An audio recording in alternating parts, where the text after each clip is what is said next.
Hey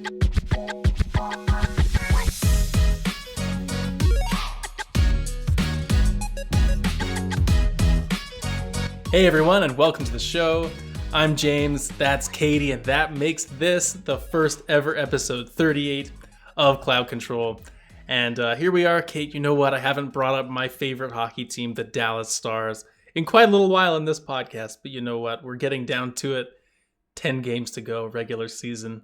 Stanley Cup on the way, I hope. Oh my God, I can feel it in my bones. I'm so excited. Well, fingers are crossed. We did just finish watching them have a beautiful victory before recording. So you know what? Maybe this is a little time capsule to look back on their glorious victory at the end of the year. That would be fun. That would be fun. Okay. Well, you know what? This isn't a hockey podcast. This is a video game podcast. I just had to get that out there in the world. Maybe it's a good prediction. You know what? Good omen. Let's figure it out. Okay. Let's get it. Let's get a Stanley Cup. Okay, so speaking of predictions and time capsules, if you'll remember, if you listened to last episode, we have some fun things to take care of on the show today. So just to give you a little outline of what we're going to be talking about, we both played the Princess Peach Showtime demo. We don't play a lot of demos often, but we did both play this one. So we're going to talk about that just to open up the show. And then we've got a couple really cool games to talk about after that, including Lies of P and Balatro. Balatro? I don't know. I think it's Balatro. We'll talk about that as well. Yeah, so one of the above. But first, like we said, I won our predictions competition from last year. So that means just barely. Just barely. It was a pathetic competition. But that means I get to pick a game that at some time this year Kate has to play. Mm-hmm. And the caveat there is that this has to be a game. It is available as of today, March 28th, that is available on Steam for $3 or less. So it was a tough choice, Kate. I'm gonna tell you what. There's a lot of games on there I would never want us to make you, spend anything on. Well, I know there's also a lot of games on there that are definitely worth more than $3. Like I know for a fact I bought Florence for less than $3. So that is the standard of quality I'm hoping that you stuck to. But I have a slight fear by the grin on your face that that is not what I'm going to be receiving. Okay, I was like, they don't look terrible, but I obviously didn't, I didn't go for the cream of the crop either, because there are some pretty good games you can get on there. But anyway, let's not draw it out. I got two choices for you. I'm going to let you choose based on name alone, and you can look it up if you would like. The first game is called Up, Left, Out. 3 words, separate. Okay. I really like the name so far. Okay. Okay. But you can't look it up until you pick. Okay, you can't that's look it fair. up now. And then the other game is called Sanctum. Oh, that's tough. Mm-hmm. Oh, okay, that's interesting. So I feel like Up, Left, Out is going to be like a cute puzzle game. Okay. Based on the name. It's kind of puzzly, like, kind of like almost reminds me of one of those like unlocking games where you've got to kind of like slide the blocks and then you eventually get like the main block out. But Sanctum could be anything. That is so nondescript. I'm going to go for Up, Left, Out. I think that sounded exciting, but I'm curious to look up Sanctum. Sounds good. So I'll just give you the rundown of what they both are for the listeners out there. Kate, you can Google if you want in the meantime. Sanctum is from Coffee Stain Studios. They did a few other games we've talked about on the show, but I can't remember what they were. Some indies we've seen in showcases. But that game is basically a tower defense game, but is a first-person shooter. So it looked kind of cool. And you were exactly bang on about Up, Left, Out. It is a very aesthetically pleasing sort of block sliding, puzzle unlocking type of game. And I just was really drawn in by the color scheme, and I thought it looked cool. So there you go. Yeah, I'm looking at it right now. It's very like minimalistic.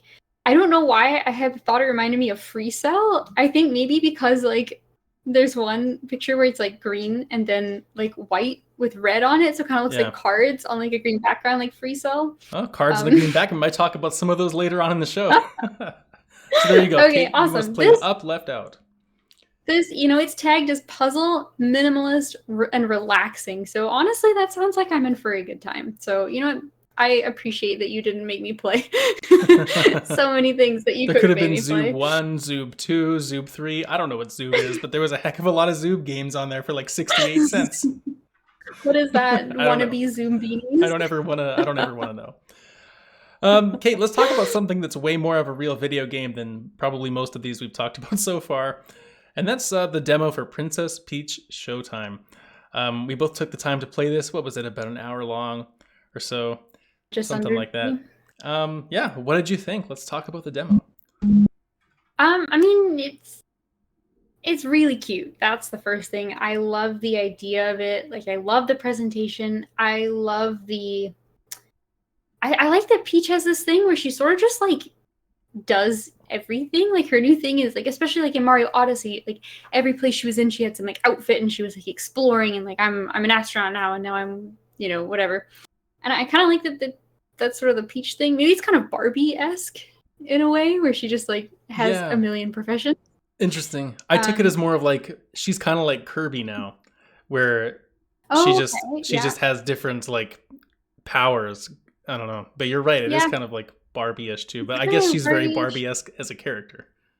Yeah, so it kind of works. Yeah, my main takeaway for this, I think it's cute. Like, I don't think I'm gonna be like rushing out to buy it in the same level of interest that I have in a mainline Mario game.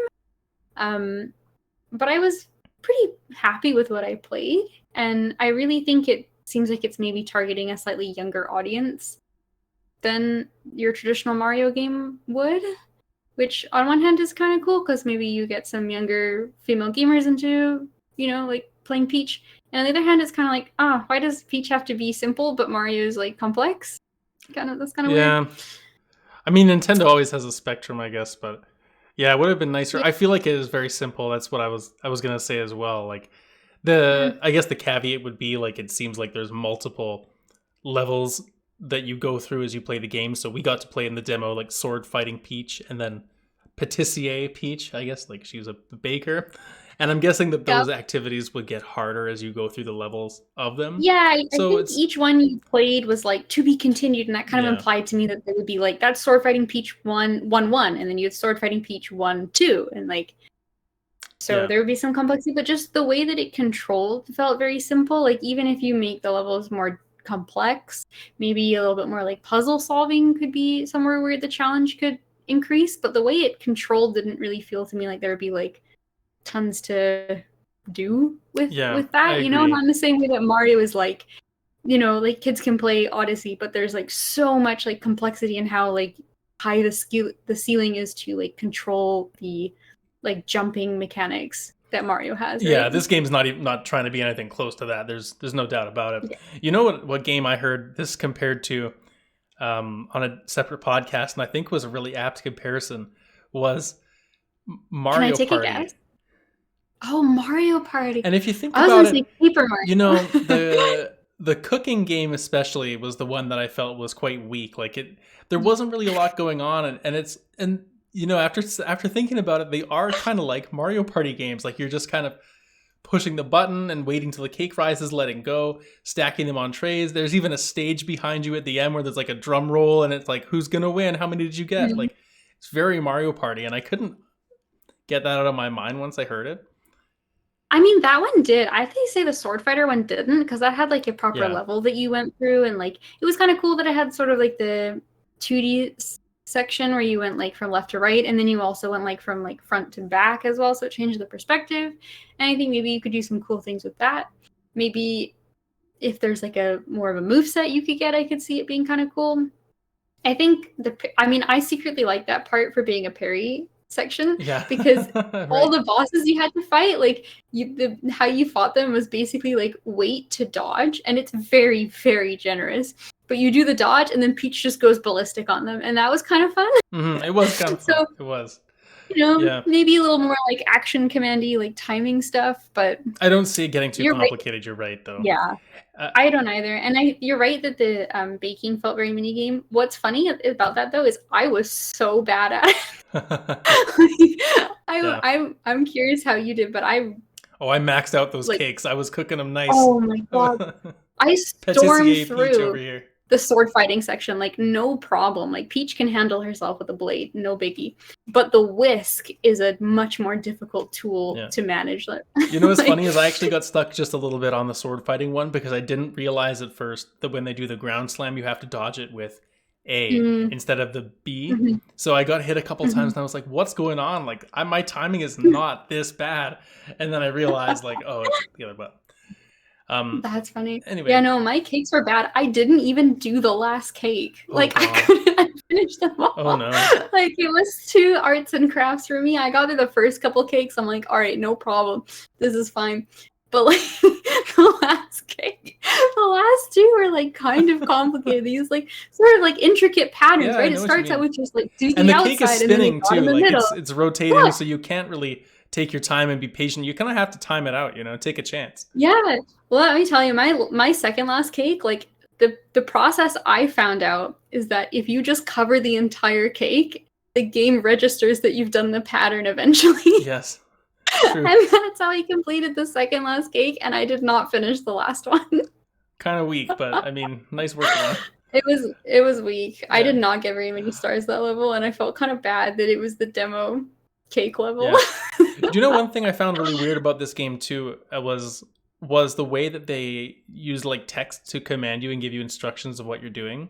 I don't know about you, but I found that there was a couple times in the cake baking section where, you know, there's a character, it's a Toad or a Koopa or something. I think it's Toad talking to you from the side, and he's giving you instructions of how to make the cake, but the game doesn't really give him a text box or like prompt you to click through his dialogue in any way. And I actually missed the first couple of instructions that he had said.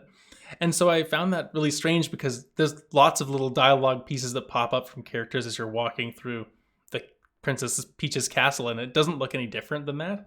I found it very strange. Yeah, you're right. You're right. They're not differentiated. And I thought the other thing that I thought was kind of confusing, especially for a demo, because you think the demo is like, it's supposed to be a little bit more like forthcoming with those kind of things, right? And I found like there's an attack in the Peach one that's like an up attack. They call it an up air, which I thought was funny because I was like, Smash Bros, I got it. But I didn't know you could do that. And there were some enemies on a ledge above me, and I was thinking about how to get them.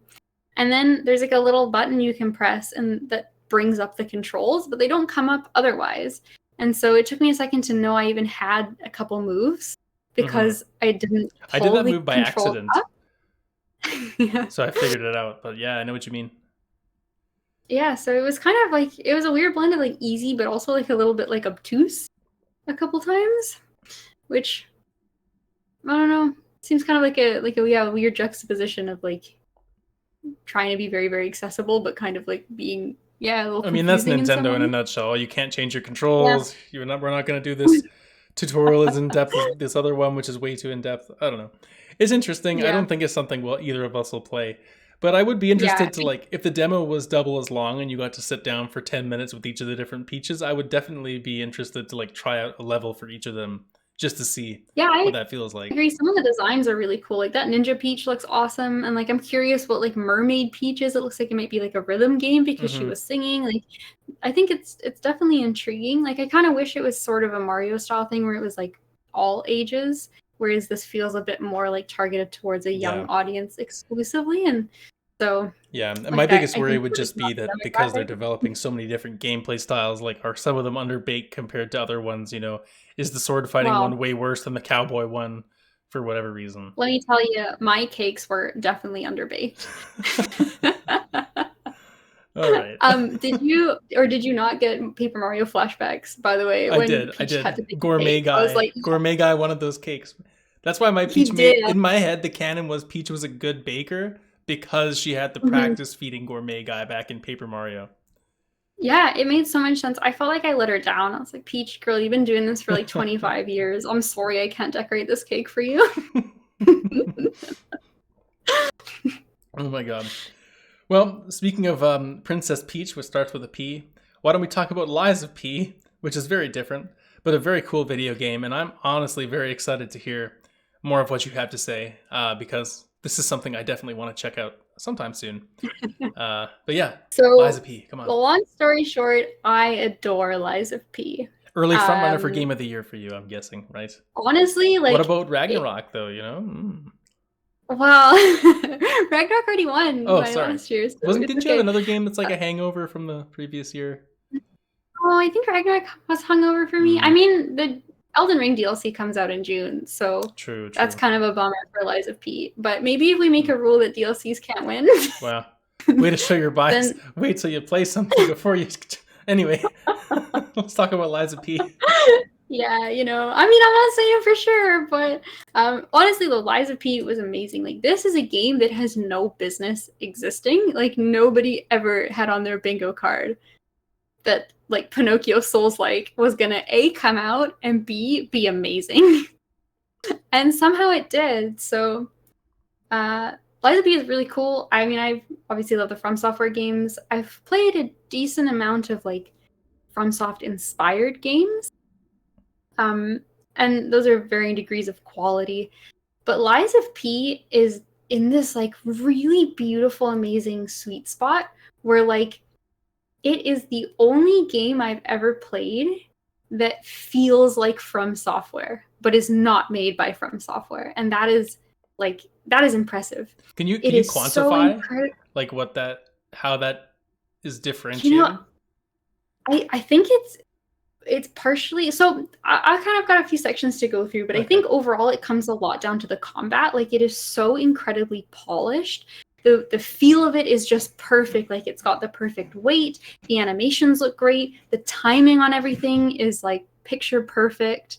I think a lot of it comes down to they took a lot of inspiration from different From Software games, and they were not subtle about it, but they also distinctly did their own thing at the same time. And I think the problem is that a lot of games like maybe they try to steal too much and don't have their own identity, or they don't really get what makes the games good in the first place, and then there's this weird like in between where it doesn't really feel like a Souls game, but it's set up like it's supposed to play like one. And Lies of P just like they nailed it. Like this, they're having a DLC coming out, I think, sometime soon, Yeah, I and think like so. that's a day one for sure.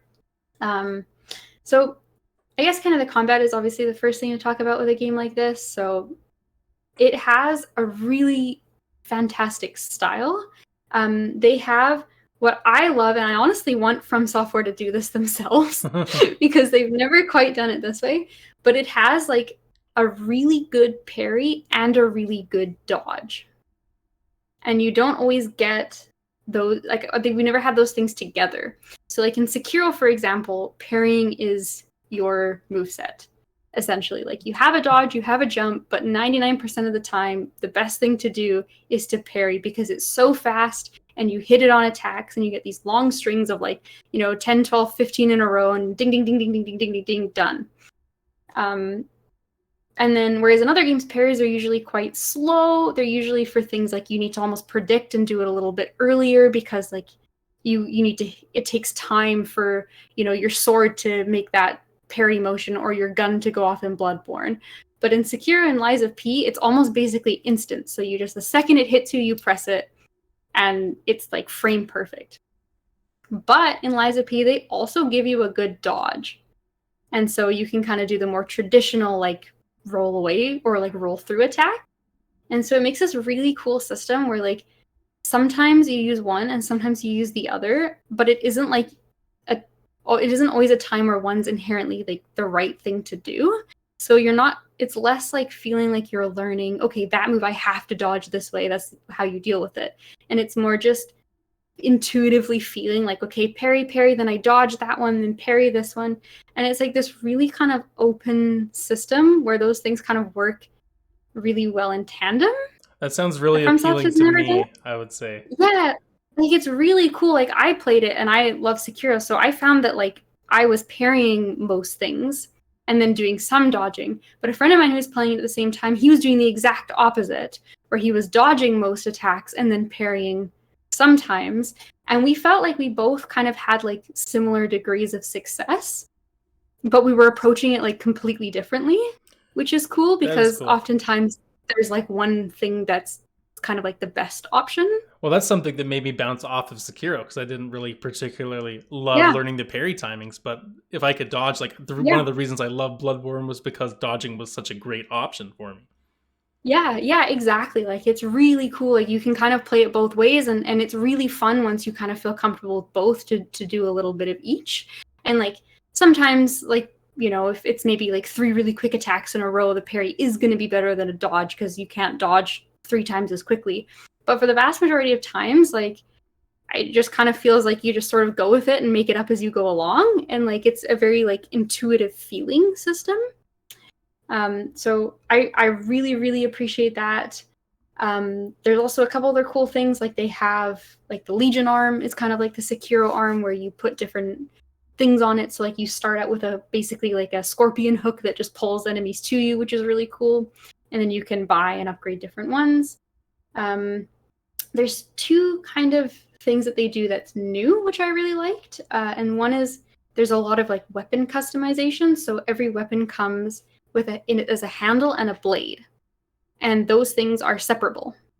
So you can put whatever blade you want on whatever handle you want. So you could have like a massive glaive handle with a tiny dagger tip on the end if you want. I love it. Or the opposite, where you have the tiny dagger handle and like a big hammer. Like why not? And each of those things has like its own different kind of stats. So it's very like augmentable to your weapon and to kind of like build something that fits for you, which is kind of cool. And I found I used maybe more weapons throughout my playthrough than I would otherwise of just usually sticking with one simple thing. And then finally, the other thing I thought that was really, really cool about the combat is the way that stagger works. So typically in this game, stagger is something that just kind of happens. It's usually Sekiro, I guess you do get to see it, but the other games, you usually don't get to see it. Like once the boss takes enough hits, they'll just kind of like fall over for a second, and then you get to beat them up. And it's sort of this like hidden stat. It just kind of happens. If you have a big hammer, it happens immediately. And if you have a dagger, you don't see that throughout the entire playthrough of the game. But on Lies of P, it's kind of cool. They have this stagger, and it happens, I say, with somewhat frequency. Like you might do it once or twice to a boss as you're fighting a boss. But they have this really, really neat mechanic, and I think it's as fun as it is, like, you want to rip your hair out sometimes, is that the enemies will show that they're staggerable, but they won't just fall over. You have to then go up and hit them with a fully charged heavy attack, and that will knock them down. And then you get a lot of damage out of it, which sounds great. And it's really easy to do on enemies. But sometimes when a boss is like flipping around and like smacking you in the face, you don't have time to stand there and like hold your sword up and give him a big swing. But it's going to be tons of damage. So it adds this like really interesting like risk reward to the combat. And like I have died so many times being like, I'll just get the stagger and then I'll win. And then I get hit. I'm like, okay, well, I'll get it this time for sure. And then do you just feel like it's kind of like a random chance, or like, are you? No, it's definitely not random chance, because like you have a window of time once you've built up enough stagger that you have to land the attack to trigger it. But it's very cool because I find sometimes in these games the stagger just sort of feels like it comes out of nowhere, and you're like, oh, I guess they're just dead. Okay, fine. And it's like this weird momentum. Right, or the kind of thing where like what fills their stagger bar is actually like a tiny little hit, which wouldn't actually knock them out. Yeah, whereas like here it feels like you have the agency of like, okay, I know I can do it, but now can I land the hit? And so there's this like extra level, or this extra element of decision making to be like, well, I don't think I can be fast enough, I'm just going to keep fighting them. Or okay, I'm going to try like intentionally to like put myself in a position where I can land this unique type of hit. And like I just thought it was such a cool way of making that system feel like it's under your control. Whereas I find that in some of the other games, aside from Sekiro, which is like kind of a different system, but the other games sort of feel sometimes like it just happens randomly and kind of you can't like plan for it, or like Interesting. So it sounds cool. I think that was in the demo, right? I vaguely remember having to like charge up and smash some guy in the head or something like that. Yes, so that wasn't the demo. I would be remiss to not mention the demo. I think the game feels a million times better than the demo did. I played the demo and I was definitely interested, but having played the full release now, they've definitely just made the game feel a lot better. Like I think I found that it didn't always feel like my character was doing perfectly what I thought I was inputting into the game, whereas now like I haven't had a single problem. I will say too, like not a single performance issue. Like the game is just like polished perfection.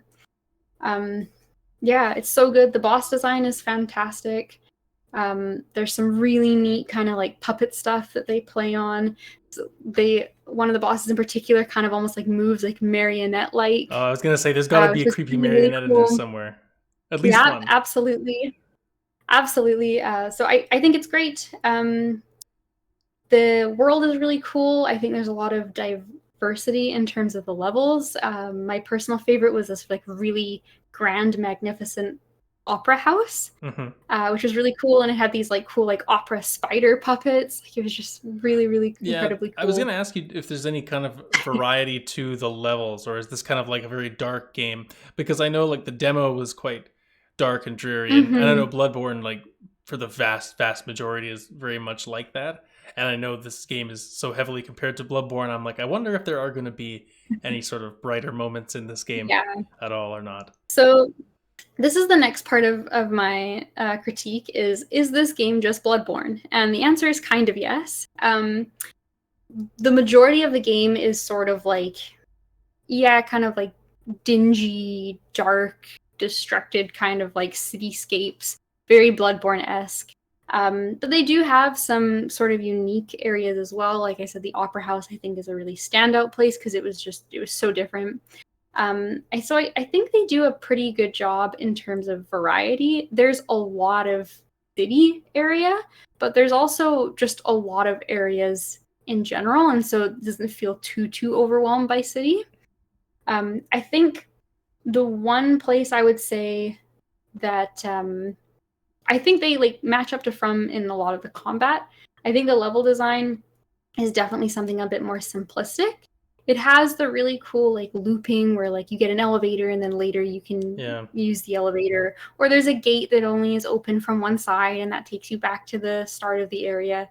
But overall, like there's a lot of like random luggage and barrels and boxes that are knee high that you can't step over, and I think that's fine. Like I don't have a problem with linear worlds at all. In fact, often I would pick them over an open world. But this game just has a lot of like, it seems like the area is going to be a lot bigger than it is, and then it's quite restrictive in how far you can actually explore it. So gotcha. I think that's one of those appealing things to where me. I'll tell you what. Yeah, like I don't think it's a bad thing. I think I don't think it necessarily hurts the game that much, but the way that it's presented is not that like the area doesn't go in 20 directions. It's just that it goes in 20 directions, but only one of them doesn't have boxes blocking the way. It's not as well considered as the way they hide which ways you can go or like restrict you from moving around. Yeah. Exactly. Like some of them just kind of felt like, it's like the invisible wall problem back on the PS2 where like, oh, why can't I go in the forest? Like, oh, I guess I just can't. Yeah, exactly. Like I don't think I would have necessarily even thought about it if it wasn't like if it was presented in a different way. But they reuse a lot of assets, so sometimes you're like in the forest and you're like, oh, there's some luggage blocking that way. Or like it's not quite that bad, but it feels a little restrictive at times. But moving on, obviously the NPCs in the story is a big part of these games, and I really liked a lot of the characters in this. Sophia in particular, the girl that you level up at, who's often personified by the blue butterfly, is fantastic. She is such an amazing character. I really was moved by her story. I think one of my friends that I played the game with, because obviously the level up lady is such a trope in these games, and he was like, oh, where does she rank in the level up ladies? And she beats some From Software level up ladies. Like, she's awesome. And the story is cool. There's hard to talk about when you don't want to spoil it for me, I guess. It's hard to talk about. I would say it is very, I would say I kind of wish the story didn't want to be Bloodborne. I have a question. Is it more explicit in any ways than the From games as well? Okay, so like how much do I have to watch a 4-hour lore video about every item on the ground? You do not. It is definitely simplified, and there are some quality of life elements to the story as well that I think most people really are going to love. And so that is when you are teleporting to they're called stargazers, but it'd be like your lamps from Bloodborne. Whenever you are teleporting them, including Hotel Krat, which is like your hub area, if a character's storyline can be progressed, it puts a picture of their face beside the place they're at. Oh my god. So you always know when you need to go talk to someone and where they are. And that makes it like so easy to not miss anything. And it's actually like a really nice feature. There's times where like they might, have more dialogue, and so it won't be shown there if they've just got like a new thing to say or like a new item in their shop to sell or something. But for like their main actual like quest things, like storyline stuff, like it'll always show you, like you'll check your Stargazer and be like, oh, this person wants to talk to me. And maybe they're like sometimes at their hub area, sometimes they're at like some area in the game that you were playing 3 hours ago, but some characters just move there, right? And in From Software, they just go there, and you better hope that you were like, playing 4D chess enough to know that they've gone. Whereas in this game, you're like, sometimes I'd be like, oh, why is this one lit up? And I go be like, oh, that guy, okay, he's there. That's weird. I'll go check that out. Yeah. It does sound like a really nice quality of life thing, for sure. Yeah. So it's definitely easier to kind of follow. It's got a main story that I think is pretty well done. I really like all the puppet stuff. Like, it's so bizarre that it's based off of Pinocchio because they play it so seriously. Like, it is a serious, gritty, dark story. It is not like, it doesn't feel like a fairy tale or a fantasy at all. Although they do kind of make some references to other fairy tales, like, and different things, like Beauty and the Beast comes up at one point. It would be cool if they did sequels about all the different fairy tales as they come like for use. Wouldn't that be cool? You should play the game. I'm gonna play it. Wouldn't that be an interesting thing indeed? Let me tell you, there's a post-credit scene, and it will blow your mind. Okay. As like being the least expected thing ever. I promise you, I probably won't beat this game. I'll get stuck at some point, at which point I will look up the ending. Because I'm invested. Well, you can always summon. They make summoning a really easy thing to do in this game if you get stuck. But yeah, so I think it's good. I will say, and I'm going to be really weirdly vague about this because this is for if anyone has beaten the game. All the puppet stuff I love, and I love the story of the puppets and Geppetto and Romeo, and all the puppet characters are really, really neat. They do a Bloodborne, and secretly the second half of the game is also about something else. And I don't think that second half is super cohesive to the first half. I think it doesn't work poorly, but I wish they had kind of stuck exclusively to the puppet stuff, because I think there was a lot more potential in how they could have explored it.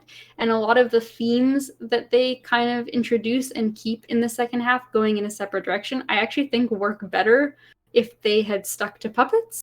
So I don't know if that was kind of a like, we want to do a Bloodborne and have a big, like sudden shift, or if, they just had that story they wanted to explore. Either's fine. But I kind of wish, like, I was really into the puppet stuff, and then the game is not necessarily all about puppets. Interesting. Wow, this is making me tempted to start it up, You know what? It's really good. It's a fantastic game. I absolutely adore it. I'm so incredibly impressed. Like, I beat Lies of P, and then I kind of wandered around for 2 days, like that guy in the meme, like waiting for stuff. Like he's like got his hands crossed behind his back, like standing by the swing set. Kind of stacked. Yeah. I just like walked around like that guy. I was like, I don't know what to do now. Like, that was so fun. I got 2 other things to shout out really quickly, and then I'll shut up. The best quality of life feature in any video game ever has been introduced to Lies of P. Really? Which is in your menu when, like you pull up, you see your health bar, your stamina bar, whatever. It shows you how much ergo you have, which is souls or blood echoes or whatever that currency is. And it's normally white. And when you have enough to level up, it turns blue. So you don't have to do that thing where you're like, I think I've got a lot of currency. Let me check if I can level up. You just know that you can, and then you don't waste your time going and checking because it's just, oh, it's blue now. Thank you. I can go level up. Amazing. Absolutely wonderful. The other thing is there's a cat that you get to make friends with. Super fun. Don't get that mixed up with the animals that are characters. This is a real, just legit cat. And finally, the main collectible you get in the game are records. And you play records at your hotel on this like big gramophone. And it is like one of the best video game soundtracks I have ever heard in my entire life. Really? It is so incredibly good. It's like sultry, like French singers, and then it's like a kind of like Spanish upbeat song is the next one, and then like, oh man, they're so good. Like I would just leave it open while I like did something else. Like I'll go make some tea. Like I put a record on and go make some. That is so awesome. cool. I was not expecting this game to get any kind of like soundtrack.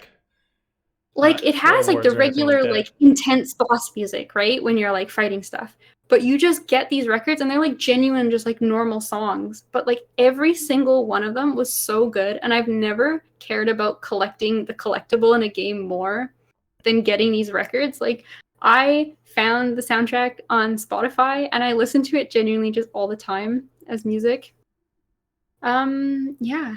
Oh, I guess one other thing, there's this whole like cool mechanic of when you lie or when you do certain things, the game's really cryptic about like, the strings tighten. And you're like, what does that mean? And that's kind of cool. It's got this sort of like, kind of like Insight in Bloodborne. It's got this like hidden kind of stat that keeps tracking based on as you do things, which feels cool. There's also a guy that calls you and gives you riddles. I mean, that's so fun. He's like Quizlets or something, whatever his name is. Quizmaster. Quizmaster, yeah. He just Chuck like calls Quizmo. you sometimes. Yeah, Chuck Quizmo just calls you sometimes and he's like, hey, what walks on 4 legs and then 3 legs and then 2 legs? And you're like, you have to answer these riddles. So, I mean, it's great. It's just such a good game. Fucking love Lies. Okay, I have 2 questions for you and then we can get on with the show. Question number 1, is the cat also a puppet?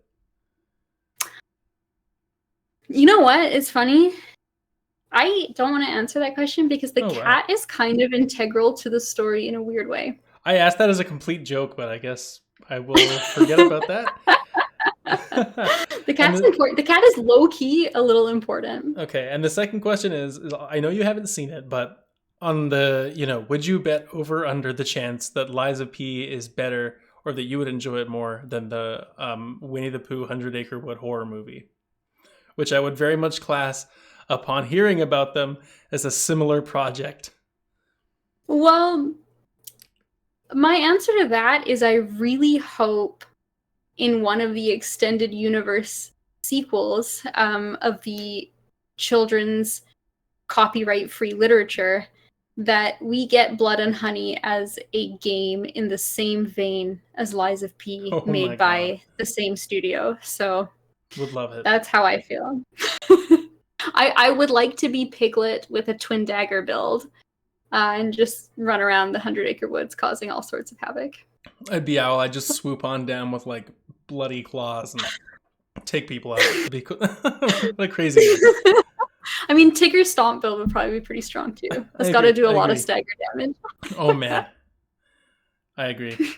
STAGGER or whatever he says. Stagger. I completely fumbled that, but you know what I mean. He's like, that's how you spell stagger. That's right. Oh my god, that's the best joke you've ever made on the podcast. Thank you very much. Wow, okay. Yeah, I'm moving that up my list. You know what? Once I beat Persona, I think it's time. I'll invest. Speaking of investing time, I've played a lot of Balatro over the past couple of weeks since I bought the game. This is something I think it's kind of become like a bit of a phenomenon, right? Like you've heard a bit about it too.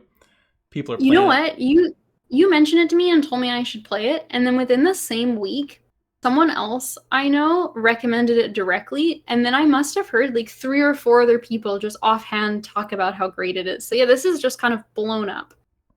Yeah, it's a really cool game, and I think I don't know. I'm always looking similar to like creature catching games. I'm always interested in like, what's the next really good deck builder that I want to try because those genres are just so addicting for some reason. And initially, I wasn't really interested in trying this because it on the surface looks a lot like poker.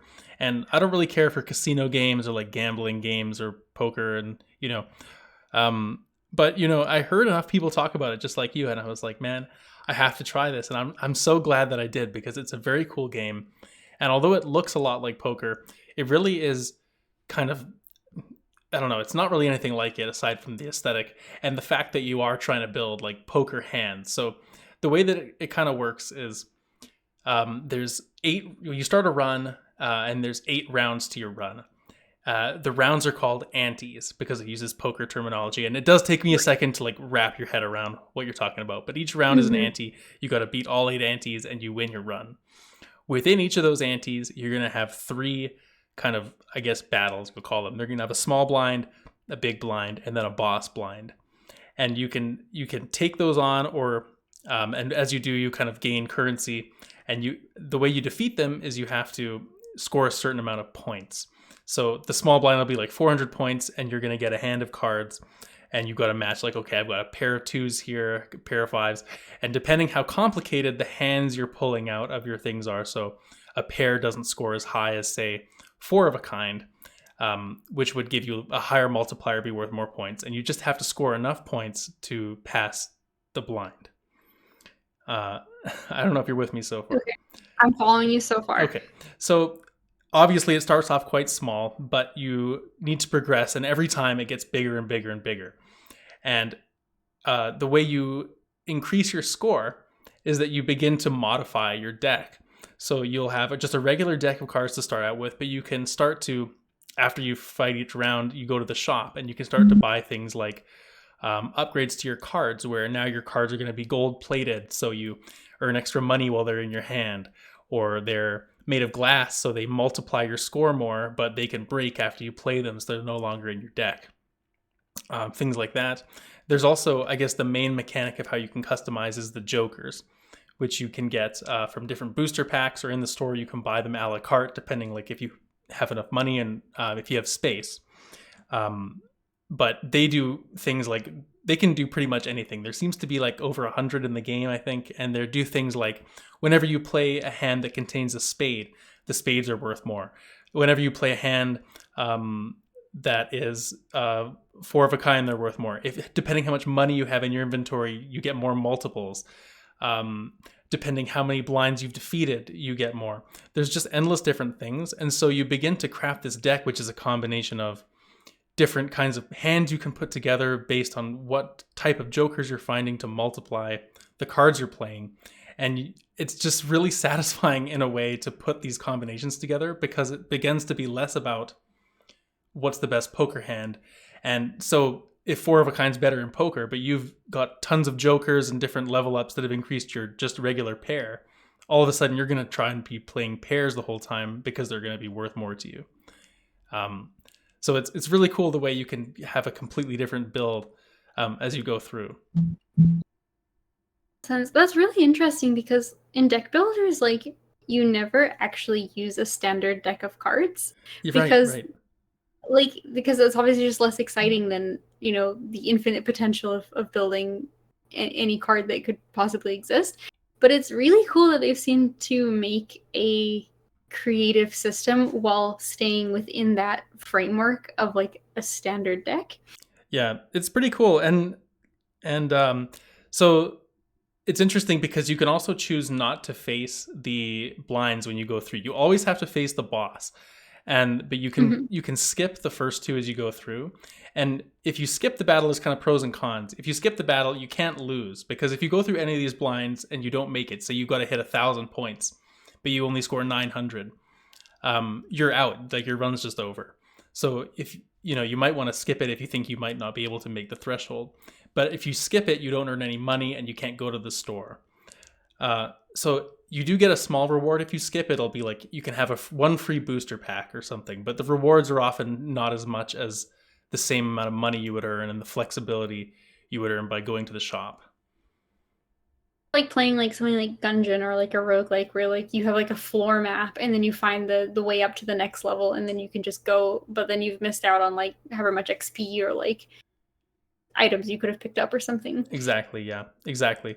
But yeah, it's just really complicated. Like there's even more nuance to it than I think I can explain without being able to see the game. Like you're leveling up kind of two separate stats, which are the amount of chips something is worth and also the amount of multiples it's worth. So, for example, if you have a 5, it's worth 5 chips, and then that can be multiplied based on different various things. So, if you were to play a pair of 5s, it would be like 10 chips for the two 5s, and then because it's a pair, that's worth another 10 chips plus like a times 2. So do the math and it all adds up to whatever amount of points.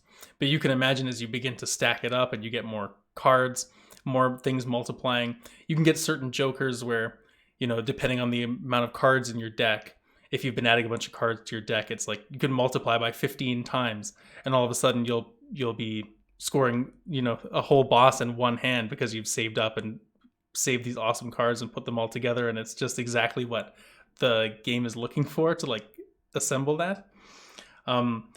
It's kind of cool too. You can actually play with different decks themselves. Like it's one of those games where as you play runs, you unlock things as you go. And for doing everything, it'll be like return to the main menu. Oh, you've unlocked a new card to use in your run.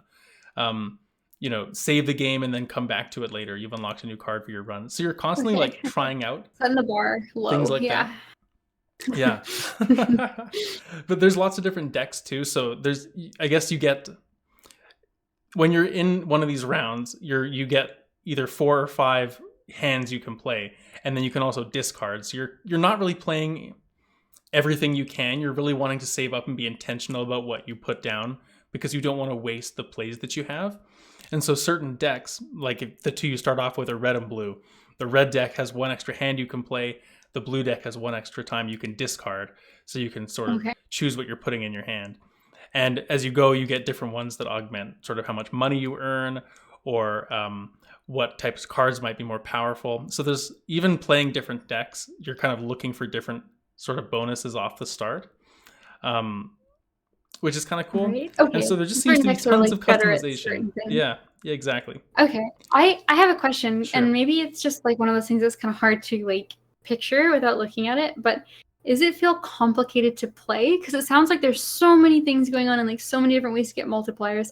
And like when I play a deck builder, and like maybe there's a little bit of bias just because I've played so much of it, but like Slay the Spire, for example, like I find that it's like relaxing and like easy to play, and it's like easy to build a deck because things just like are clear when they synergize.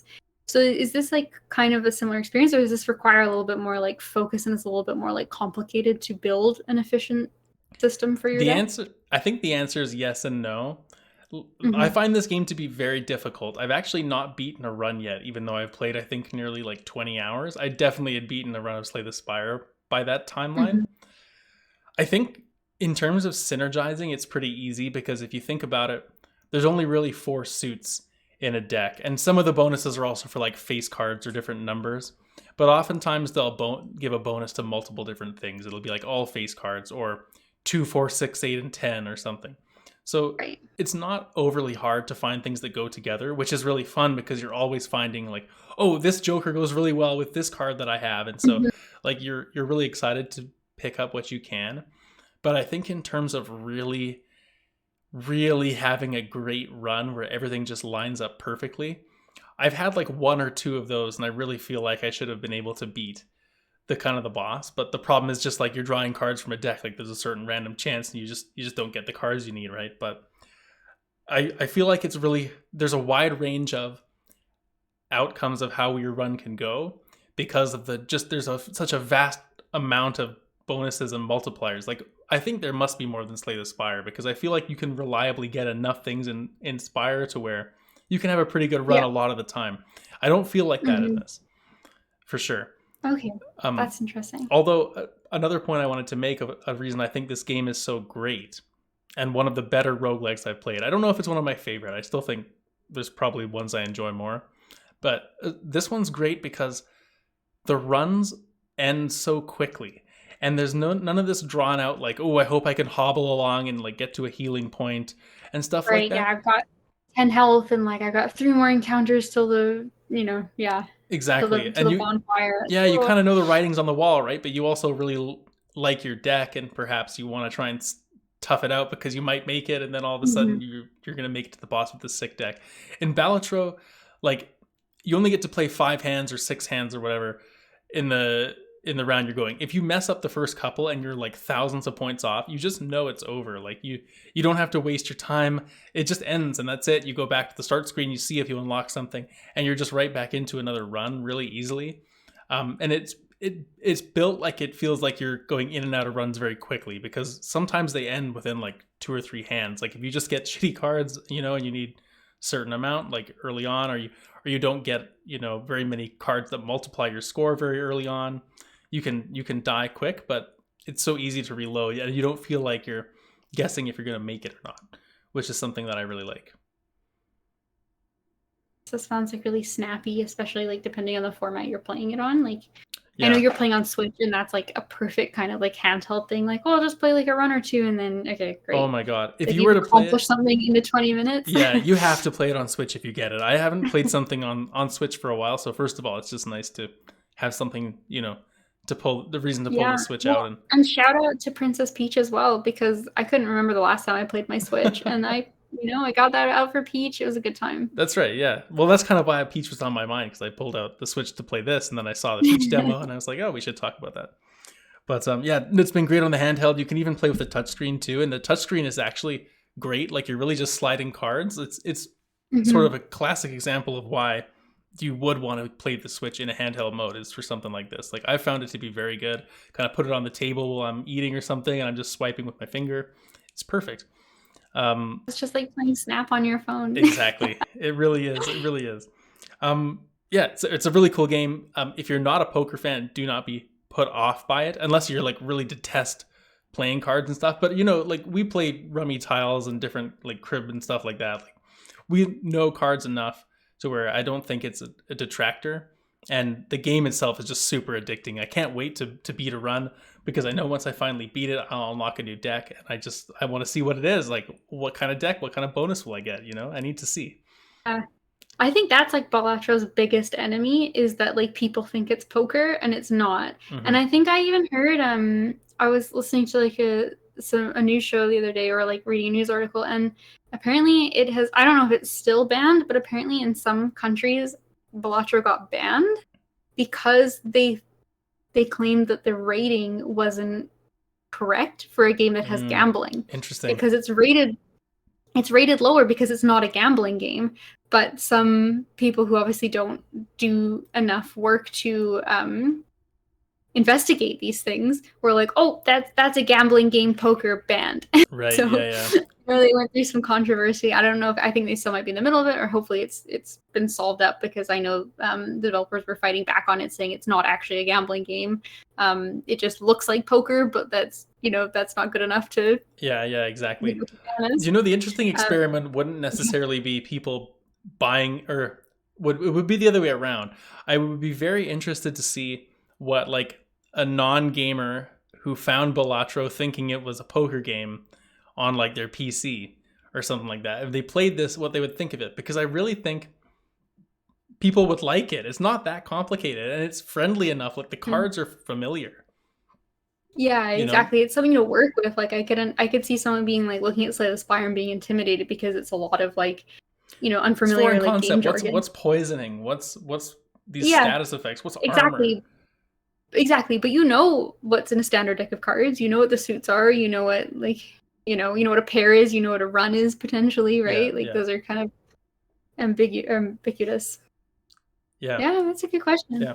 It should see, like, that'd be a fun like cross section of data. Like who likes it more? People who hate poker but like card games, versus people that like poker but don't think they like video games. Oh my god! But could you imagine being someone that loves poker and video games? Like this must be like hallelujah, man. Balatro, here we go. What is it? It's all those guys that like middle-aged guys who sit around playing darts. This is Oh their dream jeez. video game. Hey, you know what? Right now, it's. I would consider it as my game of the year pick. I mean, I know we're early. but I mean, not a ton of competition. I mean, Persona's probably gonna beat it. I probably like Midnight Suns more as well, but I mean, this is a great game. I could easily see it being like, you know, I wouldn't say game of the year. That's a bit of a high proclamation, but like indies sneak in sometimes. I wouldn't be like it's out of place. You know, maybe it's the kind of game we create a category for to make sure it wins something. No, it could win a few. It's cozy game for sure. Cozy game for sure. Yeah. Cozy game for sure. More creative game, you know? It sounds like it could be up there too. Yeah, never know. Great game though. Best You should buy character it. that won back that won you the game. Oh man. Yeah, none of them have won me the game yet. I'm pretty pissed off about that. Well, that's okay, because best character we already decided goes to that guy who sells URLs. It's the URL. You gotta play more Persona. James, you gotta play more Persona. He got a new URL in stock. Oh my god, I gotta get in there.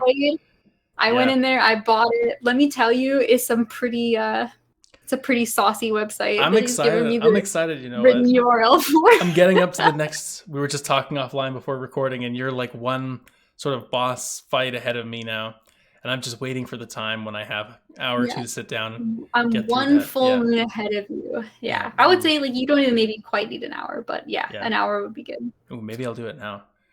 We're done the show, right? This is over. Yeah. Go play for some Persona. Awesome.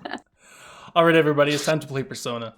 So let's end this show here. We'll be back again in 2 weeks' time to talk about some more great video games. Probably Marvel's Midnight Suns, Kate. I think I'm going to talk about that on the next show. It's time. I gotta get that one off my chest. We've been saving it. So, anyways, this has been Cloud Control, the gaming podcast. It's not just good; it's good enough. And we will see you on the next episode.